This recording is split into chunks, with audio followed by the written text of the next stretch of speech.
And tell me, what are these awful things I'm supposed to be doing to you? Today, we're taking you on a wild ride through the glitz, glamour, and scandalous world of Tinseltown. I present the shocking truth about the 10 biggest jerks in Hollywood history. Watch this video if you don't want to miss out. Number 10. Bing Crosby. The legendary crooner with the smooth voice and charming smile. Where the buffalo roam around the zoo and the Indians run up a rug or two, the old Bar Rex is a barbecue. Oh, yippee-yi-oh-ki-yay! Little did we know that behind that iconic persona, there lurked a dark side. According to his oldest son, Gary, in his tell-all biography, Going My Own Way, Bing Crosby wasn't exactly the warm and fuzzy father figure we imagined. Gary claimed that his dad's disciplinary tactics included stern lectures and even a studded leather belt. But it didn't stop there. When his brothers misbehaved, Gary himself would be punished too. And brace yourself for this one. The housekeepers allegedly resorted to giving the children the, quote, drowning treatment in the bathtub if they were caught talking in bed, or if they dared to wake up too early. That's some pretty extreme discipline, wouldn't you say? The sad part is that 2 of Bing Crosby's children went on to suffer from depression and eventually took their own lives. It's heartbreaking to think that such a beloved figure could have had such a troubled and damaging impact on his own family. But here's another surprising revelation. Bing Crosby's strained relationships weren't limited to his children. And you take a base. Man, now we're getting someplace. Despite starring in 7 road movies together, it turns out that Bing and his co-star Bob Hope weren't exactly buddies off-screen. In fact, Bob Hope once confided to a friend that he simply didn't like Bing, and at times even detested him. Who would have thought that behind the laughs and chemistry on-screen, there was tension and animosity behind closed doors? Number 9. Milton Berle. Ah, the legendary Milton Berle, affectionately known as Uncle Milty to millions. But behind the warm and endearing persona, there was a darker side that earned him a reputation as the, quote, thief of bad gags. Yes, you heard that right, a joke thief. Now you might be wondering how such a beloved figure could resort to such unscrupulous behavior. Well, let's dive into the not-so-glamorous side of Uncle Milty.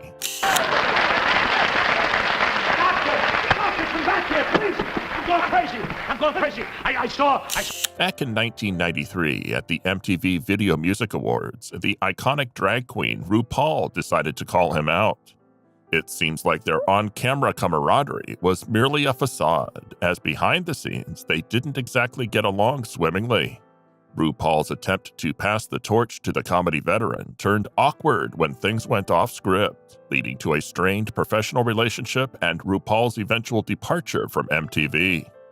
But that's not the end of Milton Berle's jerkish adventures. He managed to earn himself a lifetime ban from hosting NBC's Saturday Night Live. When he guest hosted the show in 1979, he went completely overboard during rehearsals, trying to take control of the entire show and upstaging his fellow cast members. To make matters worse, he shamelessly recycled old comedy bits that had lost their charm a long time ago. Lorne Michaels, the show's creator, tried to sweep this disaster under the rug, attempting to prevent the episode from being rerun. But as fate would have it, copies of the disastrous performance surfaced in 2003, revealing the truth about this Hollywood star's jerky behavior. Number 8. Zsa Zsa Gabor. Now here's a name that sparks images of old Hollywood's undeniable beauty, Zsa Zsa Gabor. She was a true icon, and her fame stretched far and wide. I heard the verdict. It's dangerous for you to come here. I must take that risk, and so must you. But there's always more to a story than meets the eye, and Zsa Zsa had her fair share of controversial moments. Despite struggling with failing health for what seemed like forever, she defied the odds and lived to a remarkable 99 years old. Zsa Zsa Gabor was known to be rather unpleasant to be around, leaving a trail of disgruntled acquaintances in her wake. Some even compared her to the Kardashians of today, but we'll save that debate for another time. One of Gabor's biggest sins was how she treated her own daughter, Francesca Hilton. Despite proudly displaying her daughter on red carpets and social gatherings during her early years, things took a sharp turn when Francesca showed no interest in wearing makeup. Apparently, that's where the mother-daughter bond hit a snag. But the real heartbreak came after Francesca's father, the billionaire hotel magnate Conrad Hilton, passed away. You would expect some inheritance, right? Well, not so much for poor Francesca. She was left with a mere $100,000, which might sound like a lot to some, but in her father's world, it was a pittance. Francesca fought tooth and nail in court to get her rightful share, but to no avail. And sadly, the legal battle took a massive toll on her finances, leaving her penniless in the end. With minimal help from her mother, Francesca faced dire financial straits for the rest of her days, and her final hours were spent in Beverly Hills. Let us know your thoughts on this story in the comments section below. Simply being famous. She was rich, she was gorgeous, she was outrageous, and she ate men for breakfast. Number 7. Errol Flynn, the dashing swashbuckler of Hollywood's golden age.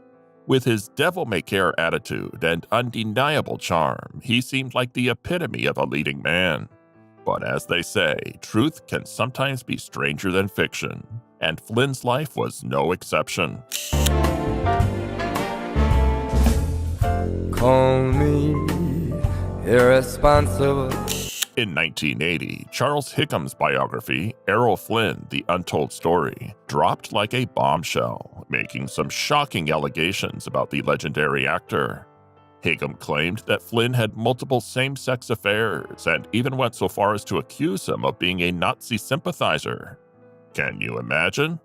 But hold on, because these claims were later debunked in subsequent biographies. It goes to show that rumors can run wild, even about the most celebrated stars. Now, you've probably heard the phrase, "in like Flynn," right? Well, that expression has a rather dark origin. Back in 1942, Flynn found himself entangled in not one, but 3 statutory rape trials. Yep, you heard it right, 3. And although he was acquitted each time, the damage to his reputation was already done. A throw-in, undependable. As the years went by, Flynn's swashbuckling lifestyle started taking its toll on his once dashing looks. He began to play roles of aging alcoholics, a far cry from the heartthrob he once was. And then, tragedy struck when he passed away at the relatively young age of 50. The cause? A heart attack. But here's the shocker. The medical examiner who conducted the autopsy stated that Flynn's body resembled that of an 85-year-old man. Number 6. Gene Kelly, the man who danced his way into our hearts in countless musical classics. With his smooth moves and charismatic presence, he was the epitome of grace and talent.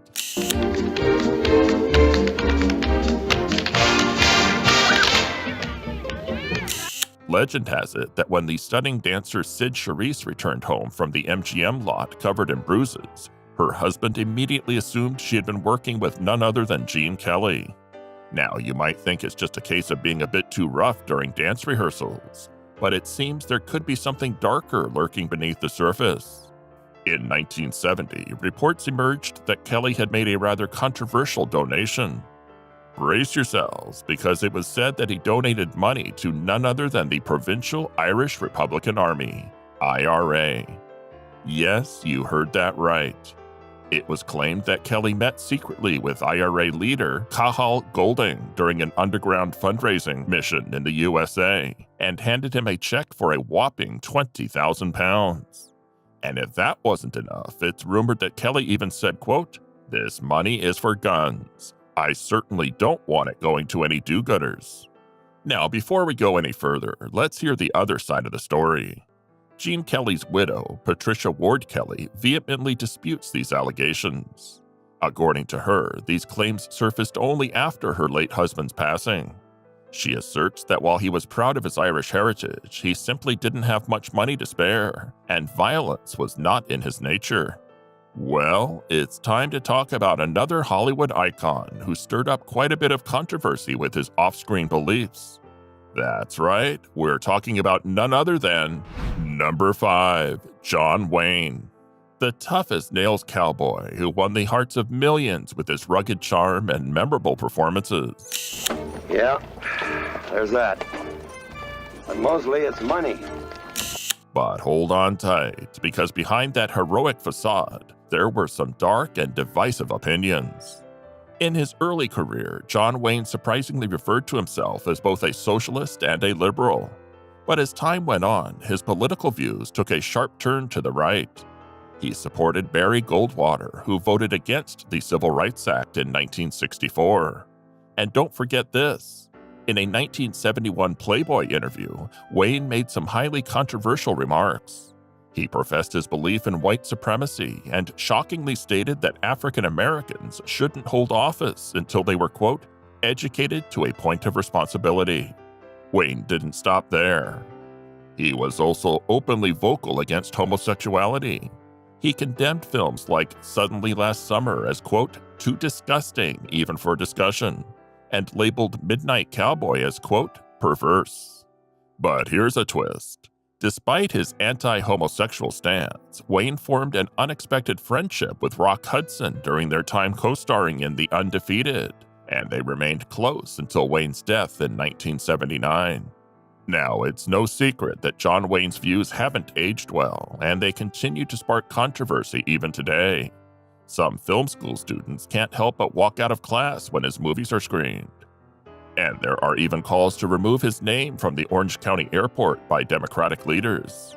But hey, it's not all doom and gloom for the Duke. He may have had his critics, but he also had a legion of devoted fans who admired his on-screen persona and legendary career. And if you need further proof of his lasting impact, just take a listen to Public Enemy's 1989 hit, Fight the Power, where John Wayne gets a not-so-flattering mention. Stay tuned as we uncover more jaw-dropping stories from the annals of Hollywood history. And as always, let us know what you think in the comments below. Number 4, Bette Davis. It's time to shine the spotlight on the incomparable Bette Davis, the ferocious screen goddess who could make even the most seasoned professionals blush. Known for her talent, beauty, and a fiery personality to match, Davis left an indelible mark on the world of Hollywood. But beware, because beneath that glamorous exterior, there were some shocking incidents that showcased her no-nonsense attitude. Yes, I'm sick and I'm tired. Now leave me alone! Leave me alone! Well, if that's the way you feel. That is the way I feel about it. Imagine sitting down for a nice dinner with Betty and director Herschel Doherty, only to witness a moment that would send shivers down your spine. Doherty made the grave mistake of wagging his finger in Davis's face, triggering a response that would make anyone think twice. Davis unleashed a verbal tirade so powerful that it cleared out half the restaurant. And just like that, she calmly returned to her dinner as if nothing had happened. Now, we all know that the world of filmmaking can be intense, and Davis was no stranger to the pressures of the set. But you are, Blanche. You are in that chair. During the filming of Mr. Skeffington, she would often rinse her legendary eyes between scenes to combat the demanding lighting. But someone took advantage of this routine and entered her dressing room, poisoning her eye wash. The culprit remains a mystery to this day, but director Vincent Sherman reportedly quipped to detectives, quote, "If you were to line up the cast and crew and ask them, okay, which one of you wanted to kill Bette Davis? 100 people would raise their hands." Number 3, Mickey Rooney. When it comes to relationships, Rooney seemed to have a knack for making headlines. With a whopping 8 marriages under his belt, he earned a reputation as a serial husband. In his tell-all autobiography, Life is Too Short, he boasted about countless extramarital affairs, leaving readers both fascinated and shocked.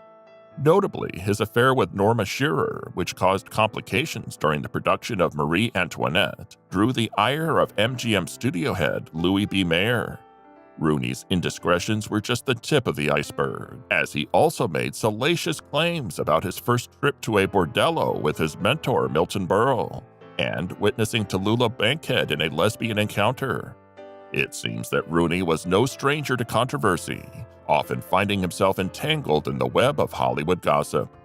But these scandalous tales didn't stop there. In his autobiography, Rooney also outed his close friend Judy Garland for having a brief affair with a woman. There, and attended by Hollywood's younger set, including irrepressible Mickey Rooney. And shockingly described explicit details about his first wife Ava Gardner's private parts. These revelations further fueled the perception that Rooney had a penchant for crossing boundaries and disclosing personal matters without remorse. Such behavior undoubtedly affected those around him, tarnishing the reputation of not only himself, but also of his friends and former partners.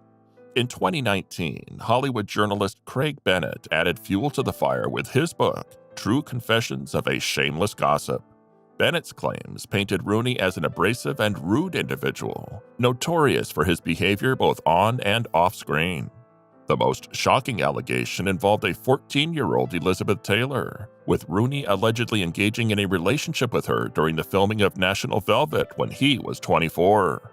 However, it's important to note that many of these claims were widely disputed and considered either exaggerated or completely false. On the silver screen, Mickey Rooney portrayed characters who charmed audiences with his boy-next-door persona. Just a failure. Oh, well, I was a failure yesterday. Now look at me today. From his humble beginnings to his comedic roles in later years, he had the ability to captivate viewers. However, his nice guy image seemed to be a product of his acting prowess rather than a reflection of his true self.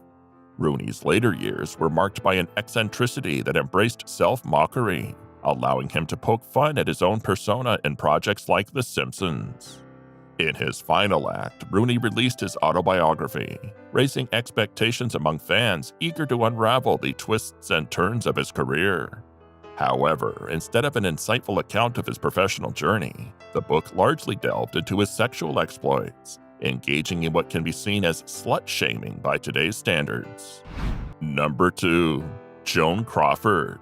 It all started on the set of Whatever Happened to Baby Jane, when Crawford clashed with Bette Davis. Their backstage battle became the stuff of legends and was even dramatized in the 2017 miniseries Feud. Davis, desperate to have Crawford fired from the film, tried everything in her power to undermine her. However, Crawford held her ground and remained a part of the project. When Davis received an Academy Award nomination and Crawford didn't, the tension reached its boiling point. In a classic act of revenge, Crawford managed to secure a spot as a presenter at the Oscars and actively campaigned against Davis.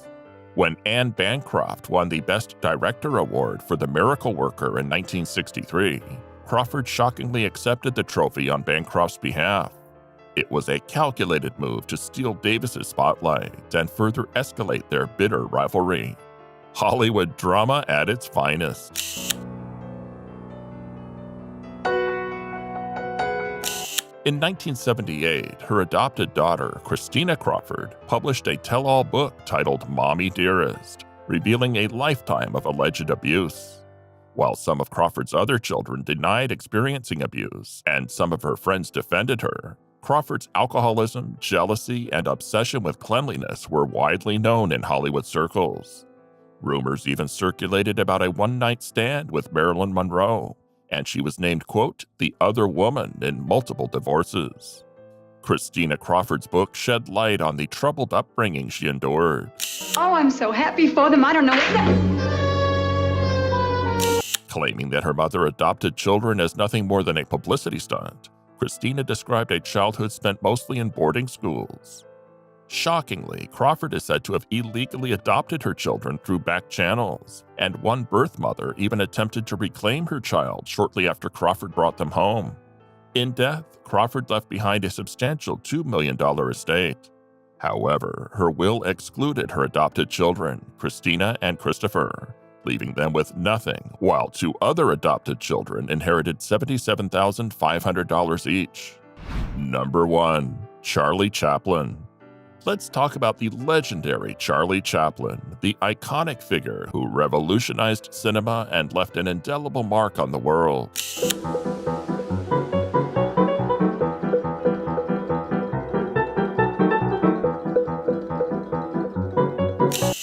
for his incredible talent as a writer, director, and actor in timeless classics like City Lights and The Kid, Chaplin's genius on screen is undeniable. However, it's also important to acknowledge that behind the scenes, there are accounts that suggest Chaplin had a jerkish side to his personality. Chaplin's relentless pursuit of perfection often led him to clash with his actors and crew.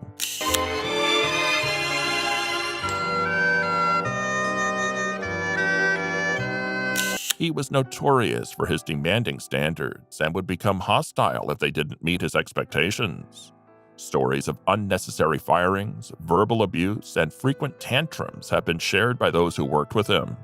His pursuit of excellence came at a cost, creating a difficult working environment for those around him. In his personal life, Chaplin's reputation as a difficult individual extended to his relationships and marriages. Despite being married several times, he had a track record of emotional abuse, control, and infidelity, according to his former wives. These women have shared their harrowing experiences of living with him, highlighting his problematic behavior and disregard for monogamy. Chaplin's marriages were also marked by significant age differences.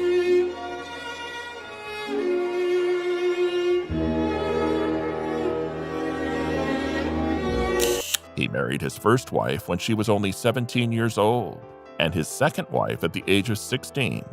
Later in life, at the age of 54, he married 18-year-old Una O'Neill, daughter of the renowned playwright Eugene O'Neill. While this marriage caused a rift with Una's father, they remained together until Chaplin's death. However, reports indicate that Chaplin was an abusive husband to all of his wives and had no qualms about engaging in extramarital affairs. Despite the jerky aspects of his personality, Charlie Chaplin's contributions to cinema and his comedic genius cannot be overlooked.